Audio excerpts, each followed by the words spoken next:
In Colossians chapter 2, we go to verse 8 through verse 10.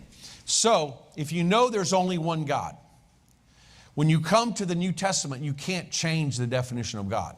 That's right. Now, the New Testament is superior revelation, but the Old Testament is the foundation. So it's like if you want to read Shakespeare, you have to learn your ABCs, okay? Shakespeare is more advanced than your second and third grade reader, but you still have to understand your second and third grade reader before you can understand Shakespeare. So when the New Testament uses terms like God, it doesn't come out of nowhere. It comes from the Old Testament. When the New Testament says Jesus is God, we don't come up with a new definition of God.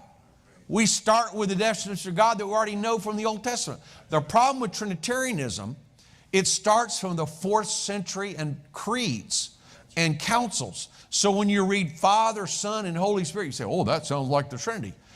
Well, that's because the Trinity was defined in those terms in the 4th and 5th centuries. So when you read through the lens from the 21st century backward, you read through the lens of history, you say, oh, that's Trinity. Jesus is the Son of God. Oh, that means second person of the Trinity. But you have to read it from the time it was written, which was the 1st century. In the 1st century, nobody even used the term Trinity. Nobody even used the term three persons. The Jews did not even have a concept. There's 2 or 3 or 4 or 5 different persons in the Godhead sitting up there in heaven. That's right. So in the 1st century, when Jesus said, I'm the Son of God, they wouldn't have thought, oh, you're the second person of the Trinity. There wasn't even a concept of a Trinity. So what would they have thought from the 1st century perspective? Well, they would have thought what the Old Testament teaches. That was their Bible. That's right. So if we want to understand the New Testament, we don't start with the definitions of the creeds of the 4th and 5th centuries. We start with the definitions in the Old Testament and work our way through. What could the apostles have understood from their own 1st century Jewish Old Testament context?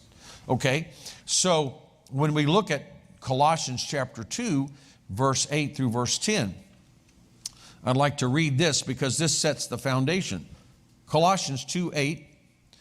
Beware lest anyone cheat you through philosophy and empty deceit, according to the tradition of men, according to the basic principles of the world, and not according to Christ.